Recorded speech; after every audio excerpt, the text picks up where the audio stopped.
ಶುಭೋದಯ, ನಮಸ್ಕಾರ, welcome to Yoyo Kannada. ಬನ್ನೀಗ ನೋಡೋಣ ಈ ದಿನದ ರಾಶಿ ಫಲಗಳನ್ನ. ಮೊದಲಿಗೆ ಮೇಷರಾಶಿ. ನಿಮ್ಮ ಮನೆಯ ವಿಚಾರಗಳು ಹೊರಗಿನವರಿಗೆ ತಲುಪಲು ಬಿಡಬೇಡಿ. ಕೆಲಸದಲ್ಲಿ ಯೋಚನೆ ಫಲಪ್ರದವಾಗುತ್ತದೆ. ಹೊಸ ಒಪ್ಪಂದಗಳು ಇರುತ್ತವೆ. ಪ್ರಯತ್ನಿಸಿ. ಕೌಟುಂಬಿಕವಾಗಿ ಸಂತೋಷ ಇರುತ್ತದೆ. ವೃಷಭ ರಾಶಿ. ಉತ್ತಮ ನೈತಿಕತೆಯು ನಿಮ್ಮ ಎಲ್ಲಾ ಸಮಸ್ಯೆಗಳನ್ನು ಪರಿಹರಿಸುತ್ತದೆ. ಗಣ್ಯ ವ್ಯಕ್ತಿಗಳೊಂದಿಗೆ ಸಂವಹನ ನಡೆಸಲಿದ್ದೀರಿ. ವ್ಯಾಪಾರದಲ್ಲಿ ಹೊಸ ಕೊಡುಗೆಗಳನ್ನು ಪಡೆಯುತ್ತೀರಿ. ಮಿಥುನ ರಾಶಿ. ರಾಜಕೀಯ ಅಡೆತಡೆಗಳು ನಿವಾರಣೆಯಾಗುತ್ತವೆ. ಪೂಜೆಯಲ್ಲಿ ಆಸಕ್ತಿ ಇರುತ್ತದೆ. ವ್ಯಾಪಾರ ಚೆನ್ನಾಗಿರುತ್ತದೆ. ಹೂಡಿಕೆಯು ಮಂಗಳಕರವಾಗಿರುತ್ತದೆ. ಸಂತೋಷದಿಂದ ಇರುವಂತಹ ದಿನ. ಕರ್ಕಾಟಕ ರಾಶಿ. ನಿಮ್ಮ ವಸ್ತುಗಳನ್ನು ಸುರಕ್ಷಿತವಾಗಿರಿಸಿಕೊಳ್ಳಿ. ಸಂಗಾತಿಯೊಂದಿಗೆ ಭಿನ್ನಾಭಿಪ್ರಾಯಗಳು. ಚಾಕಚಕ್ಯತೆಯಿಂದ ಸಮಸ್ಯೆಗಳನ್ನು ಪರಿಹಾರ ಮಾಡಿಕೊಳ್ಳಿ. ಎಚ್ಚರಿಕೆಯಿಂದ ವಾಹನ ಚಲಾಯಿಸಿ. ಸಿಂಹರಾಶಿ. ಇಂದು ವಾಹನಗಳು ಮತ್ತು ಯಂತ್ರೋಪಕರಣಗಳನ್ನು ಉಪಯೋಗಿಸುವಾಗ ಜಾಗರೂಕರಾಗಿರಿ. ವಿವಾದವನ್ನು ಪ್ರೋತ್ಸಾಹಿಸಬೇಡಿ. ಕೆಟ್ಟ ಕಂಪನಿಯು ನಷ್ಟವನ್ನ ಉಂಟು ಮಾಡುತ್ತದೆ. ಕನ್ಯಾ ರಾಶಿ. ಆದಾಯ ಕಡಿಮೆ ಇರುತ್ತದೆ. ಹೊಸ ಸಂಬಂಧಗಳು ಪ್ರಯೋಜನಕಾರಿಯಾಗುತ್ತವೆ. ವ್ಯಾಪಾರ ಕ್ಷೇತ್ರದಲ್ಲಿ ಯಶಸ್ಸಿನ ವಿಶೇಷ ಅವಕಾಶಗಳಿವೆ. ತರಾತುರಿಯಲ್ಲಿ ವ್ಯವಹಾರ ನಿರ್ಧಾರಗಳನ್ನು ತೆಗೆದುಕೊಳ್ಳಬೇಡಿ. ತುಲಾ ರಾಶಿ. ನಿಮ್ಮ ಕೆಲಸದಲ್ಲಿನ ಅಡೆತಡೆಗಳು ನಿವಾರಣೆಯಾಗುತ್ತವೆ. ಪ್ರೇಮ ವ್ಯವಹಾರಗಳಲ್ಲಿ ಹೊಂದಾಣಿಕೆ ಇದೆ. ವ್ಯಾಪಾರ ಚೆನ್ನಾಗಿ ನಡೆಯುತ್ತದೆ. ಚಿಂತೆ ಇರುತ್ತದೆ. ಎಚ್ಚರ ತಪ್ಪಬೇಡಿ. ವೃಶ್ಚಿಕ ರಾಶಿ. ತೊಂದರೆಗಳನ್ನು ನಿವಾರಿಸಿದ ನಂತರ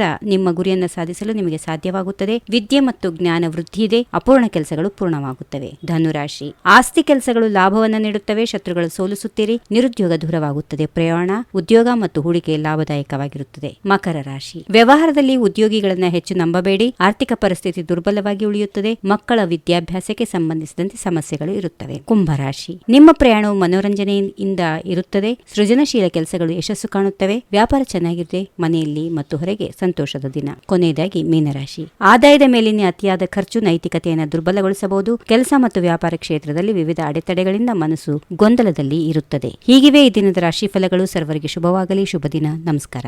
if you like this video, ಬೇಗ ಲೈಕ್ ಮಾಡಿ, ಕಾಮೆಂಟ್ ಮಾಡಿ, ಶೇರ್ ಮಾಡಿ ಹಾಗೂ ಯೋಯೋ ಟಿವಿ ಕನ್ನಡವನ್ನು ಸಬ್ಸ್ಕ್ರೈಬ್ ಮಾಡಿ.